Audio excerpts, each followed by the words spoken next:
Welcome to the No BS Spiritual Book Club's live streaming interview series, where leading new thought teachers, speakers, and authors share the intimate stories behind the 10 best spiritual books that inspired them the most on their spiritual journey. From well-known classics to hidden gems you might never have heard of, the No BS Spiritual Book Club saves you time and money by sharing reliable recommendations from those who've walked the path before you.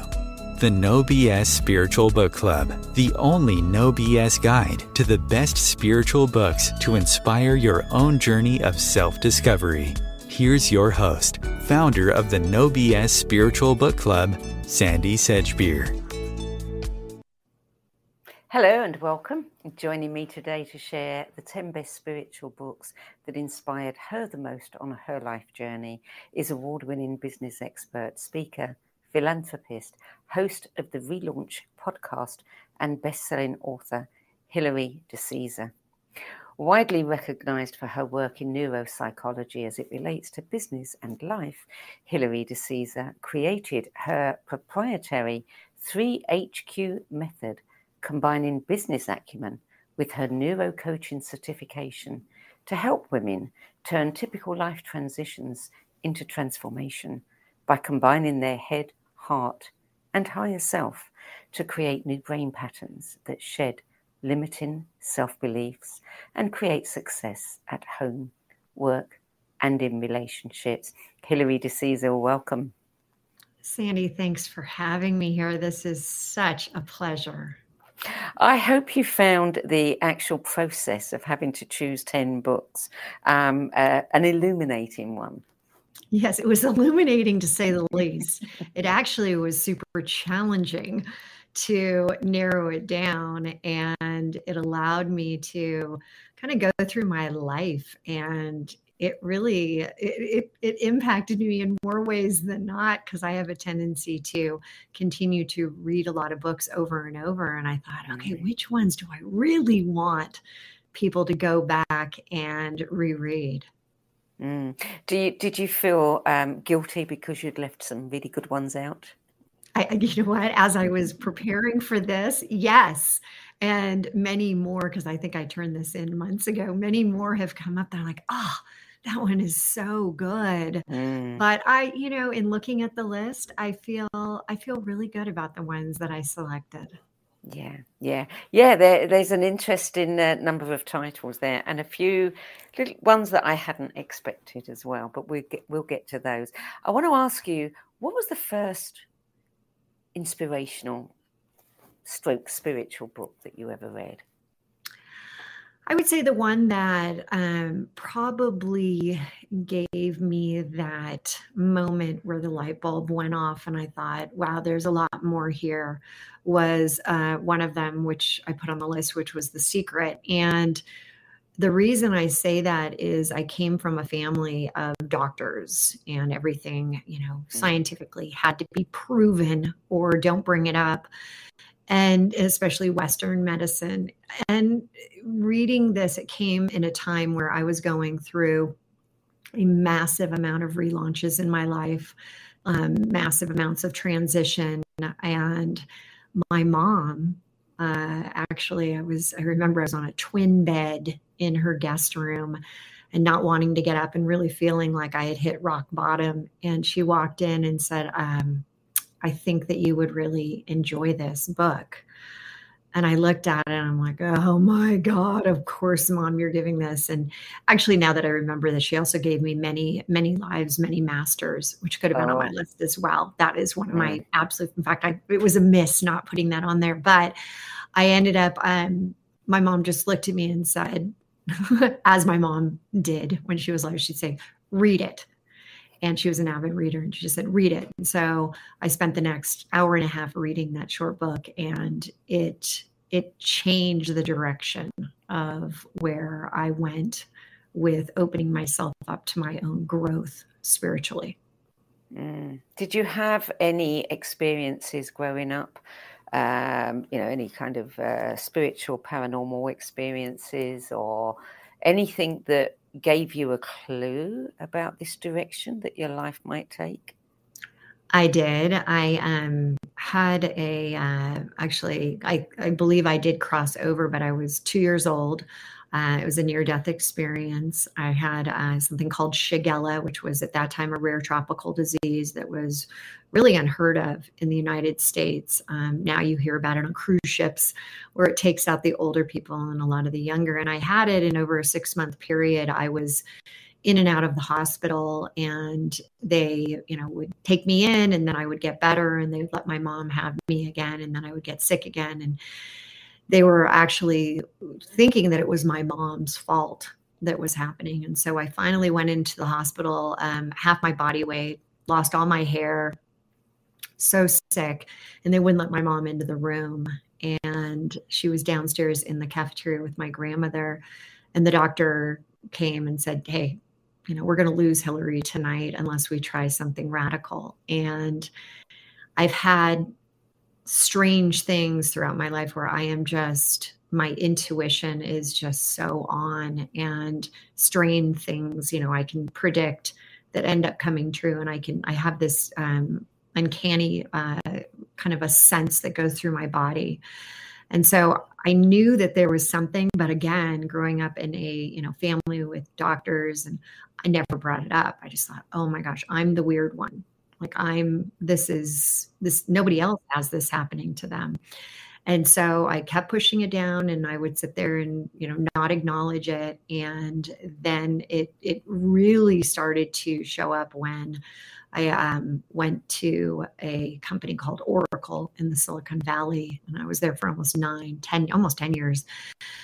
Things would happen that I'd be like, okay, that I could just read people in such a amazing way that I would know exactly, what were their limiting beliefs and be able to talk about it. And it helped tremendously in my sales experience and guiding people through their own journeys. So the experience matched the name of the company. The Relaunch Co. Yeah. I've had multiple companies that I have launched after that Oracle adventure, I call it, because it was during the heyday, and it was the boys club, and it was a very different world. And actually a funny thing about books that I will tell you that happened when I was at Oracle, I didn't have the background. In fact, I went into college thinking I was going to be pre-med, and I was out of state. I decided about a year into it, I didn't want to be a doctor. And so my dad said, well, you're out of state. You better figure it out because you got 4 years that I'll pay. And after that, you're on your own. And so I quickly realized, okay, I've already have 1 year. What could I do? I ended up switching to psychology and ended up getting my degree in psychology, but then really ended up wanting to get into business. And there's a great story on how I even got my first business class senior year. And it was all because, things happened for me, and crazy, a storm blew in, and it was that type of story. And it ended up that I went into business, but didn't know anything about it. I knew nothing about computers. I knew nothing about programming. So I went to the library and I checked out like an entire series from Encyclopedia Britannica on computers and on MS-DOS, and read those books. And, one after that, I think there were 12 in the series, in order for me to, because I'd already gotten the job. They gave me the job and I knew nothing about anything that I was selling. So I went to work and I studied every single night those books, forward, backward, making sure that I knew what I was talking about. So did any of the books on your list change the entire trajectory of your career? Yes. And I would say it was The Secret. And there's a great story about it. And I had never really thought of it in that way, that the universe, was really working for me, and that you could put out there so much of, what do I really want? And I was definitely skeptical. I was left brain, very logical based. Show me the steps, show me the process. I was leaning into that side of it because I was genuinely scared about the right side and the creative side and the intuition that I had. And so when I read The Secret, I immediately pushed back in my own head. And I'm like, okay, really, really think it and it's going to happen. So I decided, after very quickly reading it, there was a gentleman in the book and his name was John Assaraf. And I thought, okay, let me challenge this whole theory around, manifestation. And I very quickly, I remember there was this little pad of paper, a yellow little pad on my mom's desk in this room. And I quickly went over there. I sketched down what I wanted. And it was, I want to be a coach for John Assaraf. I want to coach his elite CEOs in his program. And I want him to coach me on neuroscience, basically, up leveling, like the science behind all this manifestation stuff. And then I just quickly threw in, and I want it to happen in the next 60 days. So I went downstairs. I said, Mom, I'm much better. Thank you for the book. We went out for a walk, and that was it. Never looked back at this. And within 6 weeks, I was in a room. I look across, and there is John. And of course, I'm like, what? There he is. Are you kidding me? So I went right up to him and acting like I'm his long lost best friend, because I know who he is, but he has no idea who I am. And we start talking. And I think it was like the next day I start working with him. And then I ended up coaching his elite. It was so incredible. And I thought, if this can work. And the thing that I did do differently than what The Secret says is I wasn't just like, that was it. I had steps. I actually forgot to mention this. On the back, I had put down, well, what would I coach these people in? And I had written just very briefly, like, this kind of high level agenda of what I would do. So I did do that, but then that was it. And I thought, oh my gosh, after I met him, after these things were starting to happen, I thought, why don't more people know how to do this? Why is this not like mandatory when you go into any type of sales and marketing coaching? Why wouldn't we be leveraging this incredible tool that we have inside of us? And that's when it all started. That's like, it was a lightning moment. It was just like, I've got to put something together. I've got to start sharing this. And then I've got to start making more of this happen. Like, okay, I'm kind of at like a very low point in my life. I was getting divorced. I had 3 young kids. I was trying to figure out how to actually keep my entrepreneurial business going. I needed funding. I just had a big deal fall out in terms of a venture firm that had committed. I was working with the school systems and they were pushing back. All these things were happening. I'm like, now's the time I need to change. I need to make this happen. And I cannot wait. This can't be like 2 years out. This has to be like now. And that's, as you said at the very beginning, that's what started me down figuring out what is the right equation. And it was not IQ like I had always been taught. How smart are you? How great of a problem solver are you? And it wasn't focused in on just the EQ of like how emotionally connected I am. I realized that there was something more. And that's really the base of where 3HQ, head, heart, higher self, came from. Well, we will talk about that after we finish talking about the book. So that was published in 2006. Is that about the time that you read it, or did you come to it a bit later?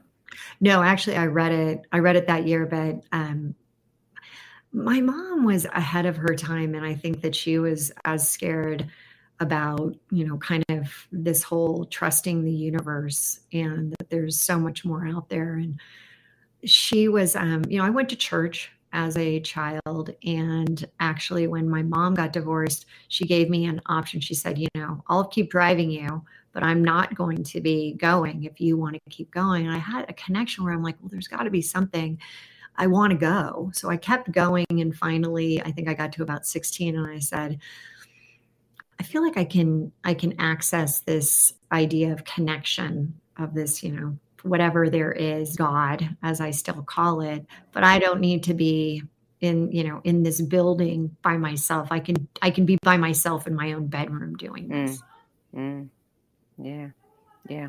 So we've done those in reverse because that was book number 2 on your list, but it doesn't really matter which order. The first book on your list was Think and Grow Rich by Napoleon Hill, which has been a big one for many, many people. And that was published in 1937. I mean, that was probably the original secret. When did that book come into your life? So that one actually didn't come in until after I had started to run. I believe I had a company called White Space Inc. And somebody had it on their shelf, and I thought, Think and Grow Rich. And I remember it was almost like there was a spotlight on the book and there was nothing else. And within 2 days, I think I had heard it 6 different times. And so I ended up ordering it. And it was one of those books that I try to read every single year. And every single year I garner more and more. I had, there was a time, and there was also a time that, I think it was right during this time period that I was listening to Warren Buffett. And I was always under the impression that, like, follow those people in business if you want to be a great business leader. And Warren Buffett had said that he reads 500 pages a day of books, and that it was equated to like 6 hours. I'm thinking, 6 hours, how am I going to get that into my, my day? Well, I'll get up early and I'll read into the wee hours of the night. And I liked what he said, that it wasn't just about reading those pages. He was talking about, it was like compound interest. It grew on each other. So the more you read, the more you took in these ideas. But with Think and Grow Rich, because there were so many stories from millionaires at that time, and every time I read it, and I still do, I read it about 4 months ago, before you even asked about my list. I found it super interesting. And I kept thinking, where are the women? Where are the women in this book? There should be a, Think and Grow Rich if all the women, maybe there is now, or maybe we should write it together. But it was something that I always had, it's that burning. I think the first one of his principles is, the desire. What's your desire? I mean, what are you really going for? And so that became a big thing for me, is, looking past that. You don't need to. Too many times, I'll say this, too many times I work with people that they say, the why is, I want to make money. I want to make money. And as soon as they say that, it's like, I'm not your gal, because I need to know that there's something else there, that there's going to be a bigger impact. And guess what? You go for that bigger impact, you're going to make more money. You're going to make a lot of money. But when you go for just trying to, come up with that almighty dollar, it never works. And so I really love the stories, about especially the guy who gets on the train and just, I'm going to work for him. I'm going to, Edison, I'm going to do all this. And he makes it happen. And then he becomes a business partner, and, he starts to sell something that nobody else can sell. So I love those types of, like, okay, they are very inspiring to me. Yeah. Well, it's probably no surprise to anyone listening that, number 3 on your list is John Assaraf's book, The Answer: Grow Any Business, Achieve Financial Freedom, and Live an Extraordinary Life, published in 2008. This one was absolutely based on, once I started working with him very closely, and he was teaching me his principles, and he really was very much of, that concept of, you can't just think it and then flop on the couch. You got to think it and take action. And I thought, you know what, that the answer is really that take action part. And he goes into a lot of the neuroscience. That's when I started to And now that you mention, I always say I've been doing, really an avid fan of neuroscience for 10 years, but it's actually been a lot longer than that, because this is really what triggered me to understand. Again, I like the concept of what's behind it. And I'm always questioning. And later when we talk about the book, I had to, so many things we just assumed to be true. And when I had to do research on my own about things that we always say, things that, a lot of coaches, a lot of gurus just put out there are not true. And there's a lot of new research that's come out, and there's a lot of brain research. My gosh, so much has happened in the last 10 years around the brain and what we can do, that it's this concept of, why aren't we teaching this? Why aren't we letting people know that they have, the best sales tool? Boom, it's right inside of you. I mean, that's the thing, that's what's going to get you the customers and the revenue and your profit margins. That's it. Start working on the input, not just the output. Well, book number 4 is a completely different kind of book. It's called Chasing Daylight: How My Forthcoming Death Transformed My Life, by Eugene O'Kelly. And that was published in 2005. I mean, how did that book come into your life, and what did it do for you? That one is a little bit closer to home. It was, if you don't know the story, he died after 3.5 months. He was a CEO. He was just crushing it. Everything was going so well for him. And then he got a brain tumor and was basically given 3.5 months or 3 months to live. And how he handled it, well, I didn't actually read that until my mom was diagnosed with cancer. And she was, it was stage 4 colon cancer. She died a couple years ago. And somebody said, you really should read this. And the whole premise there that really got to me, you can still tell I get so choked up because I read it, and I had my mom move in with me, because his big thing was embrace life, embrace now, embrace family, embrace yourself. And it was so just wow, because you know what, I was him prior to getting cancer. I was going. I was driving. I was, what's the next promotion? What's the next big thing that I can do? And proving to my dad I could do it, and proving to everybody else I could do it, and missing. I mean, I had 3 kids, or I have 3 kids, and I have 2 stepkids. And I was present at events, but I wasn't present.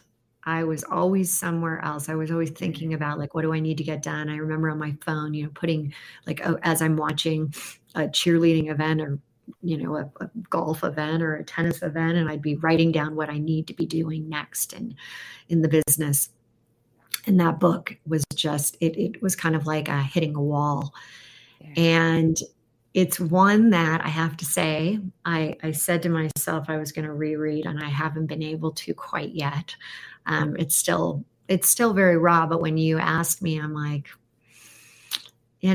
this is one that I need to put on there. This is one that everyone should read, because we do get caught up in a trap of society telling us that we need to, do more in order to validate ourselves.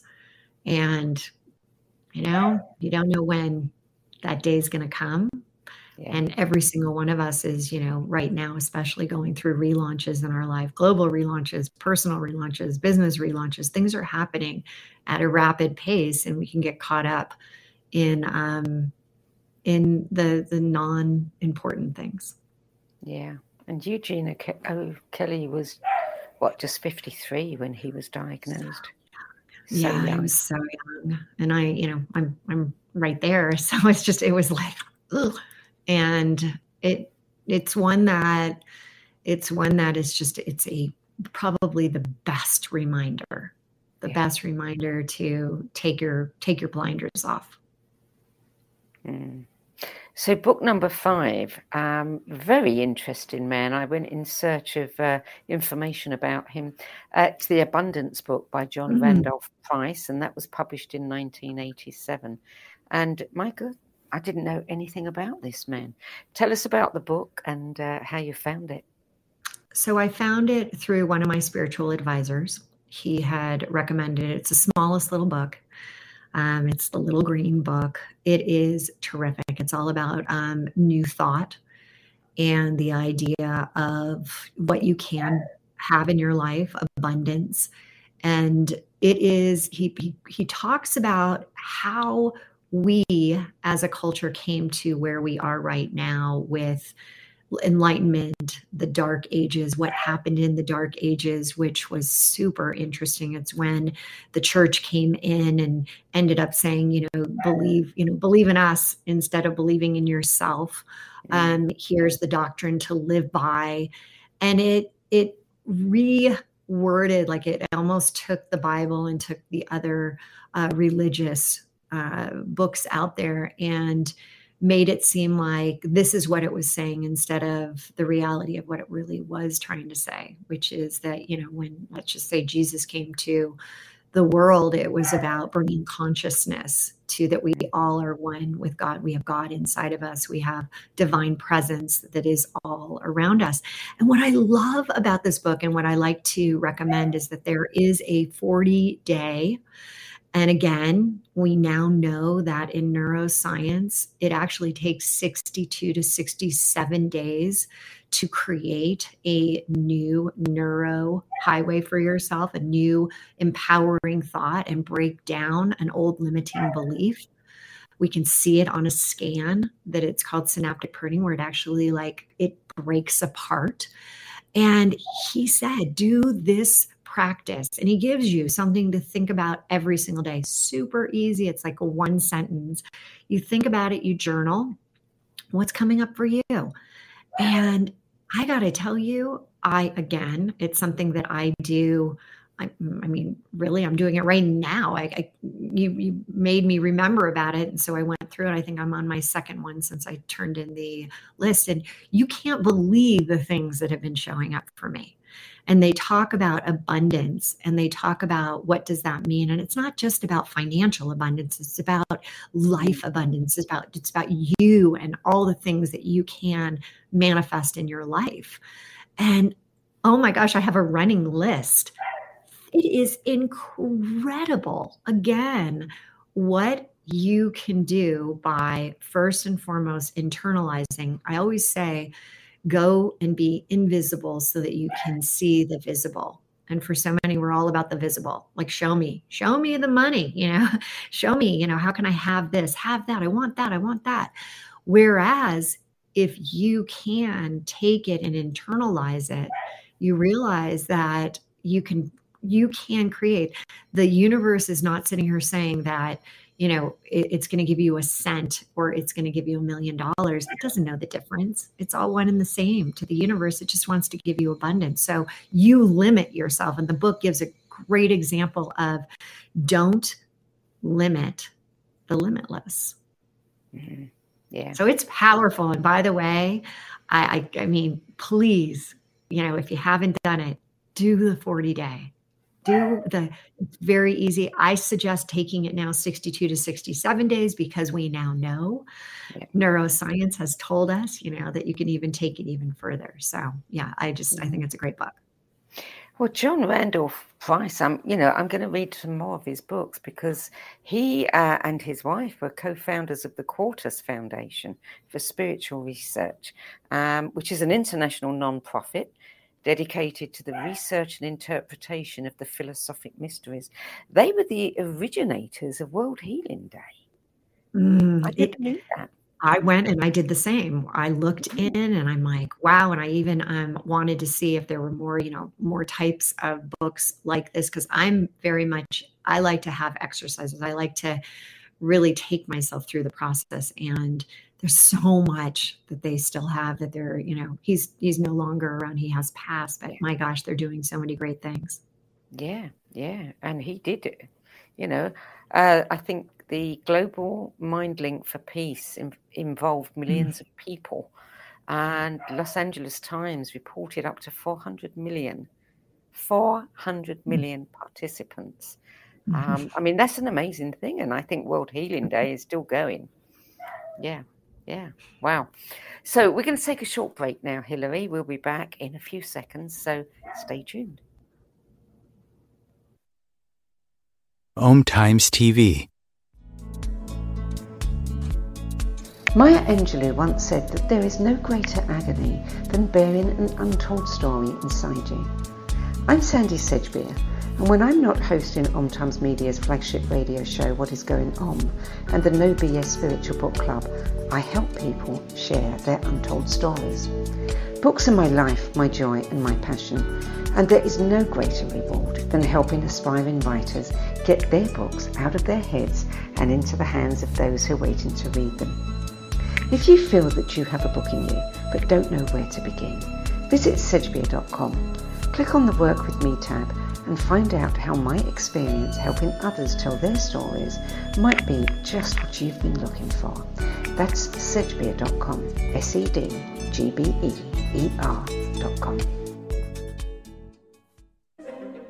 Imagine becoming a super influencer. Reinvent yourself, invest in your brand, and then manifest your success with a robust spheric approach. OMTimes Media and Broadcasting offers a unique and multifaceted way to become the spiritual and conscious influencer you deserve to be by putting your message across our powerful platform with its proven record of integrity and excellence. Through our produced shows, OMTimes offers the opportunity to become a social media TV personality, a radio show host, an OMTimes magazine columnist, and a syndicated podcaster, all in one shot. By live streaming your show on OMTimes TV and broadcasting it across the extensive OMTimes radio and TV networks, you become more than a host. You become an ambassador and a force for positive change. OMTimes. Open yourself to the possibilities. There are 16 million children struggling with hunger in America. That's 1 in 5 daughters, sons, neighbors, and classmates who don't know where their next meal is coming from. Yet billions of pounds of good food go to waste every year. It's time we do something about it. Feeding America is a nationwide network of food banks that helps provide meals to millions of kids and families in need. Visit feedingamerica.org to help them feed even more. Together, we can solve hunger. Together, we're feeding America.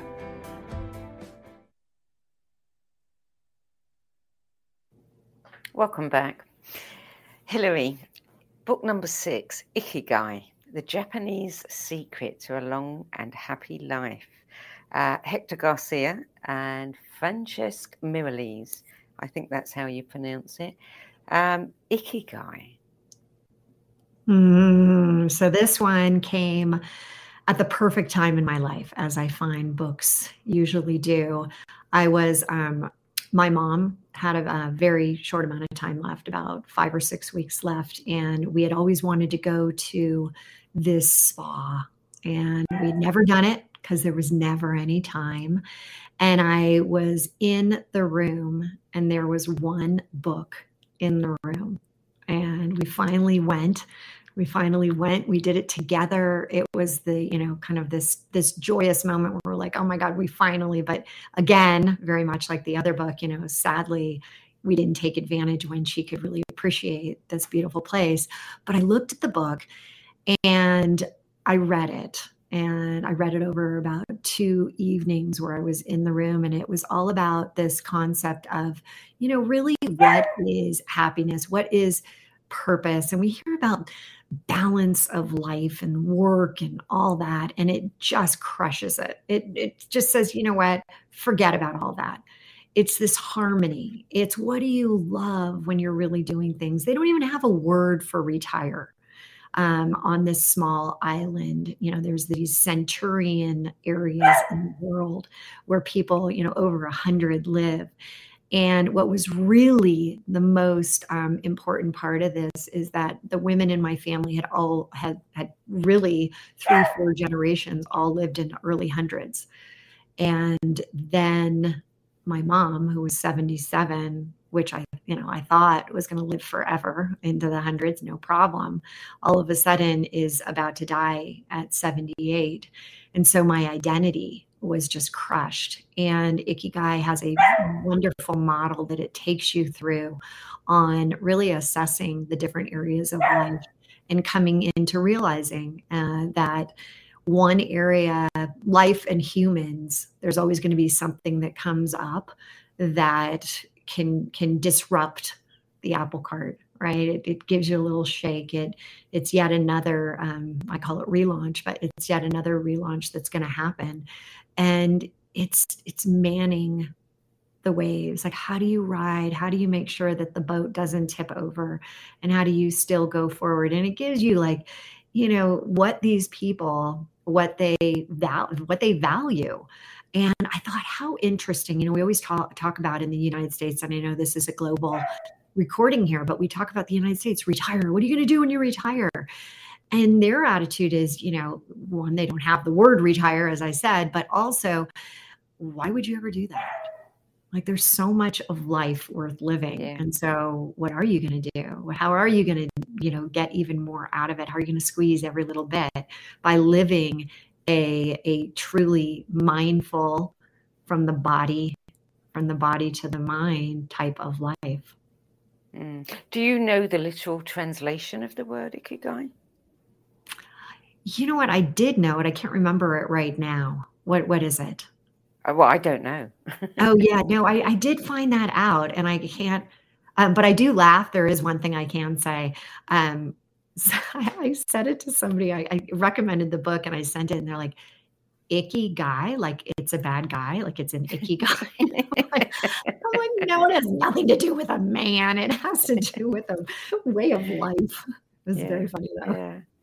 It's interesting how all of these things are now creeping into the consciousness. We've got is it the Swedish or Norwegian hygge, which is a whole concept about living life. And, we've got the Japanese forest bathing and things like that. Yeah. I think, we're getting enough clues that we need to take it easier.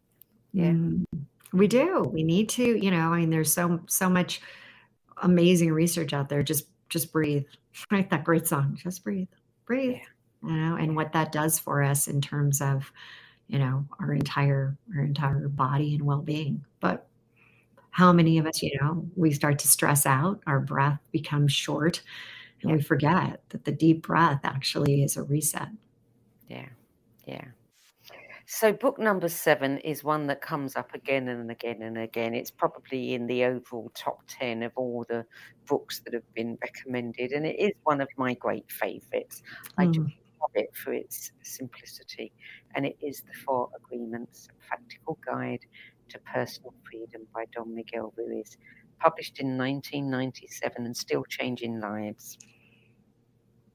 This one is, as we said, before, it simplifies and allows us to have a North Star for us to have as a code of conduct for our life.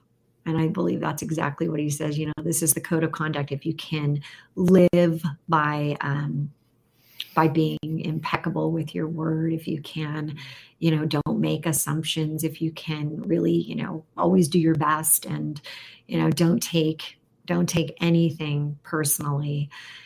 It's amazing when you focus on these things. And a lot of times what I'll do is in my own practice, I'll end up taking one per week in a month, and maybe do this as an entire, you hear about all the different challenges that people do, and hey, do this 7-day. And so make it a month, 4 weeks, and hit each one. And just, when you think about your core beliefs, your core values, these are ones that if you do live your life, and living your life with core values means that, you may want them, but are you doing it? Right?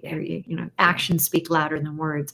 This gives you that. And so I do once a week, once a year, I go through this and actually challenge my own students to do it as well with me. And it's a game changer, because you start to realize even the slightest little things, like, well, I meant this, but you said that. It's like the little things that you catch yourself on, right? I mean, Sandie, it's easy to get caught up in, like, well, that's good enough. I did it. Yeah. But when you start to really push yourself, like, how could I, not to go into a limiting belief of perfectionism, to procrastinate, right? Because that's all part of fear of failure, but really look into bringing your best self, bringing your higher self, which is what I call it. Like, really being proud of yourself. And I remember when I first read this book, it was right after I got divorced. And there's many ways to manage a divorce. And I'm pleased to say I haven't written the book yet, but maybe someday it could be called The Great Divorce, because I took to heart exactly the 4 and put them into my life. And now I'm very good friends with my ex-husband. We spend Christmas and all the holidays together. And I can thank literally the 4 agreements for giving me this. Yeah, I just love it. It's just so simple. And it's a guidebook for life. Book number 8 was a surprise. I've not heard of this one. It is Gift from the Sea by the pioneering aviator and acclaimed author Anne Morrow Lindbergh, and it was published in 1955. So this is an interesting one, because I grew up in Los Angeles. The ocean is very symbolic for me. When people say, go to that special place, go to that happy place where, one of 2 spots is, one's in the mountains and then the other one is on the beach. And as a kid, I always hunted for sand dollars. And then I did this with my own children. I did not read this book until about 5 years after I had gotten divorced, and my ex-mother-in-law sent me the book, and it was really sweet. She wrote, inside the cover, and just said, she rereads this every single year. And what I loved about it is I love a good story. I really do. And she put life lessons into stories. And there's this mother-daughter connection. And I just thought, what, this is again, as I'm sitting here, there's always these, life lessons in these books that, now I love your show. I love what you're doing, but it really, it's awareness, it's an understanding, and it's that knowledge that comes with it. And I think she does an amazing job with taking us through the process. Yeah, indeed. Yeah. Just reading about the book made me want to read the book. Well, let me know what you think, and we can have another book talk about it offline. Yeah. So book number 9, and this is another one that comes up from time to time, The Wisdom of Florence Scovel Shinn by Florence Scovel Shinn. I don't have a date for that one, but it is. It's in the 1930s. Yeah, she was way ahead of her time. Yes. And this is one that this could be in my top 5 books of all times. She really, what she put out there really resonated. It is similar, there's a lot of the 4 agreements in it. The Word is Your Wand is another another book that she wrote. But The Wisdom of Florence Scovel Shinn, it really gets you to think that anything is possible, that you are limiting yourself in your thoughts. And I love her storytelling in this book, because even though it was, in the 1930s, it's still so relevant. And it's about very much like the Abundance book, about not necessarily thinking that there's one story in there that really resonated, where a woman needed money desperately, and Florence gives her a very short affirmation. And a lot of people are like, affirmations, but think about what an affirmation really is. And this book really highlighted this for me. An affirmation is an affirming statement of what you want. How is that bad? How is that anything but spot on? Let's do it. Let's keep writing affirmations and saying them all day long. And she asked this woman to do this affirmation. And she said, now just go home and, keep thinking this. And within, she needed the money by Monday. And within like 24 hours, she's like, oh my God, it hasn't happened yet. Hasn't happened. And the biggest part is like, all in the right time. Right. Yeah. And my grandma used to always say, God or man plans and God decides. Yeah. And so sometimes we think, it has to happen right now, right now, right now. But in reality, it doesn't. It's going to happen when it's the right time. And so right in the final hour, the final second, this woman ends up getting it from, an uncle who comes and visits and says, hey, I've got, you here, I'm going to give you this money. And he's like, I'll get it by the end of the week. And then all of a sudden it shows up early. So that's the thing. I mean, I often say, who knew woo could be so good for you? Because there's so much there. Like, why limit again? Like, just go absolutely. For it. Open it up. Open up to anything. Anything can be yours. Yeah, that's so true. So true. So book number 10, sweet book, The Giving Tree by Shel Silverstein, published in 1964. Such a classic. So this one, my mom would read almost every night this book to me when I was little, and hadn't really thought about it. And right when you had asked me, and I that's not true, I've thought about it over the years, but right when you had asked me to put a list together, I had a coaching call. And this guy was really just giving so much of himself. And I could see him as he, over this short period of time was literally crumbling, like giving away so much of himself that there wasn't anything left. Mm-hmm. And I thought, gosh, this reminds me a lot of The Boy Who Took and The Tree Who Gave. And so I asked him to go and read the book. And I said, I want you to come back and say, which one are you? Are you the giver or are you the taker? And it was so fascinating because literally, right, during this time period, he comes back and he says, I think there's a little of both in me. And I think that happens to us more often than not, that sometimes with our parents, when we're younger, we take. And then we, a lot of us are the sandwich generation, right? And we've got our parents, we've got kids that are like feeling like all demanding. And I thought, I'm going to throw one. It was either that or the Nancy Drew series that I was going to put on there, because who doesn't love those series? I think I've read them 100 times. But I was laughing. I'm like, I'm going to put this one because it's a good reminder that especially as women, we have a tendency to give, and then there's nothing left of us. And I wanted to highlight and say, perhaps there is a good balance of being the boy who goes, for it and wants what he wants and is, moving forward, but also the tree that there's a moment in time where you can't give it all away. Yeah. Yeah, good choice and a good one to end it on. So that is your list.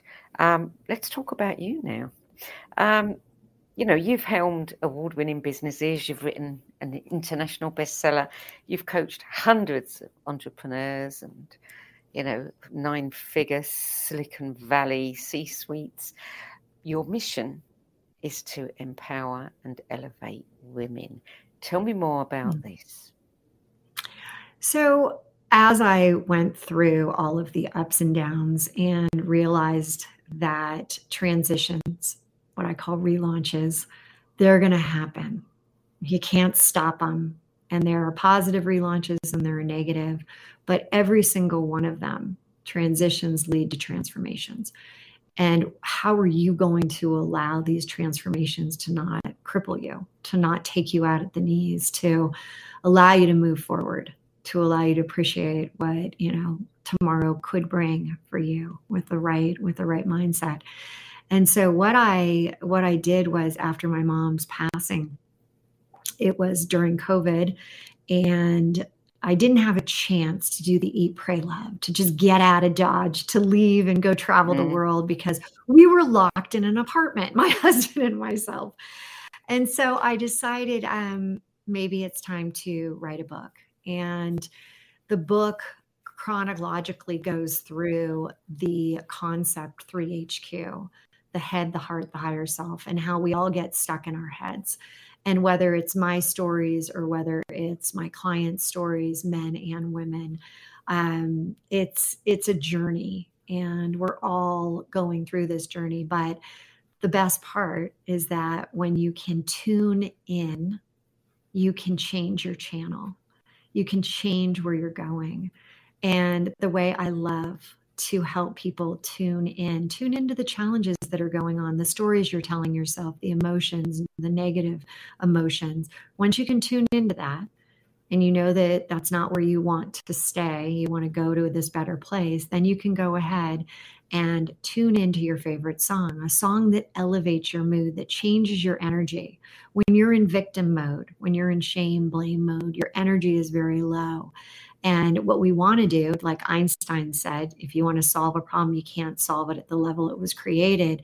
I want to elevate people to understand that in a second, you can elevate yourself right now, which means that you can gain a better perspective on what you're going for, those goals that you're going for. So when you think about that song that really lights you up, that fires you up, I give you 30 seconds to really think about it. And then I ask you, all right, so now that you know your challenge, you've fired yourself up, you've tuned in, you've started to change the channel, what do you really want? What are you going for, right? So you've got your head, which is the first part. You're all in your head. Now you're in your heart. What do you really want? And then once you do that, it's like, what's that first step? What's guiding you? Tune back into that song, elevate yourself, and that will give you that first step. And that's tapping into the higher self, the best version of you. And that's how you goal set, goal get. That's how things start to happen. And you can become that manifestation magnet. Do you find, just a couple of days ago, I was talking to my daughter-in-law about something. And, the same old thing, the old trope came up. You know what? That wouldn't happen to a woman. Whatever we were talking about, and still, despite 50, 60 years of, women's lib, whatever you want to call it, women's fight for something, is that women still feel that they're not worthy or cannot break through, to have the success that they want.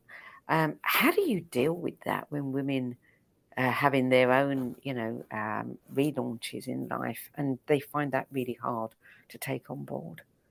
So, Sandie, this is more common than we even care to discuss, because I do work with people who are launching their business, who are selling their business for millions and millions.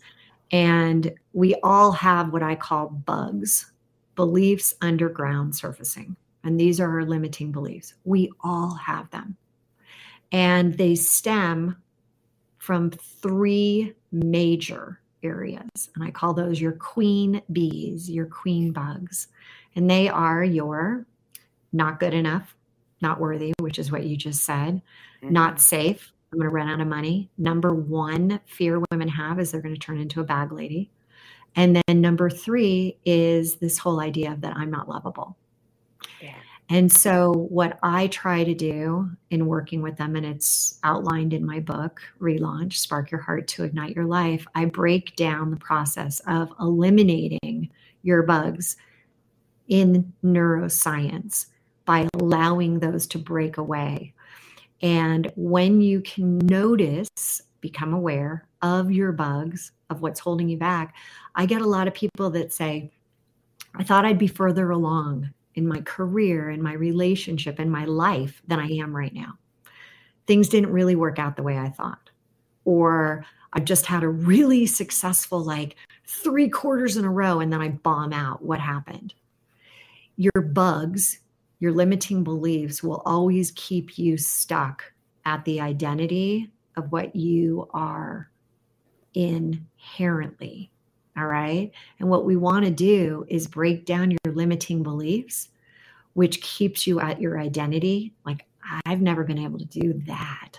I've never been able to get through the 8-figure ceiling of financial.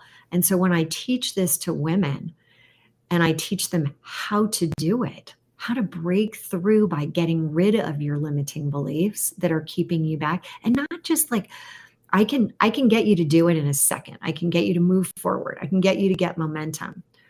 But the problem with people is you get momentum, you start to do something, and this is great, but your bugs are always going to come up. And they're going to come up again in that most inopportune time. I always talk about hell in the hallway. As soon as you think you're great, another door is going to blast open. It's like, whoa, what's coming into the hallway?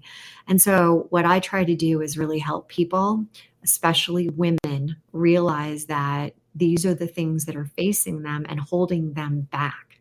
And by working through them, it's like opening up a brand new door that we haven't had. And then that gives you that confidence, right? The confidence to be able to say, wait a second, I can do this. More entrepreneurs. There are now 450 million entrepreneurs now in the world that are trying to take an idea, a concept. You go back to the book, the first book we were talking about, Think and Grow Rich, the desire. I want this business to work. You don't start a business to have it fail. And by understanding that when you have that great desire, you can only go so far because your bugs are going to hold you back. So you got to blast through the bugs. You got to take those bugs and get rid of them. Well, clearly you have a very conscious approach to what you do, and you probably attract women who are conscious themselves. Do you find that some of them hit this thing of it's not spiritual to go after money? It's not spiritual to go after success. I shouldn't really be doing that. There's something about money that's a little bit, dirty.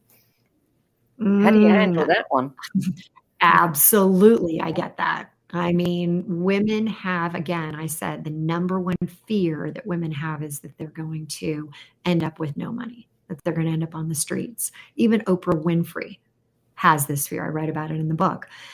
And when you think about your belief, the thing I would ask you, everybody, male, female, when I say, okay, let's double your revenue.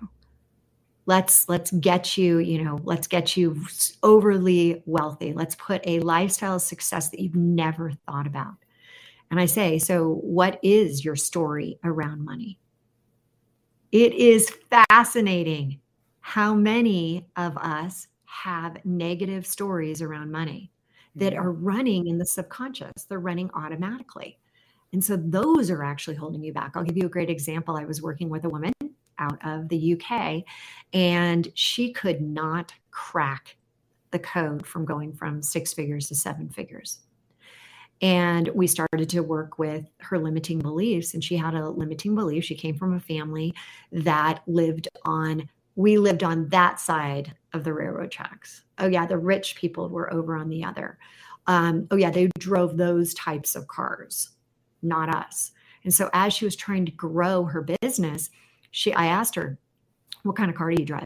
She said, oh, we need a new car so badly. And, I made, additional profit margins last year, and I took some money out, but I didn't want to go spend the money. I didn't want to do all this. So we walked through the limiting belief. We blasted through it.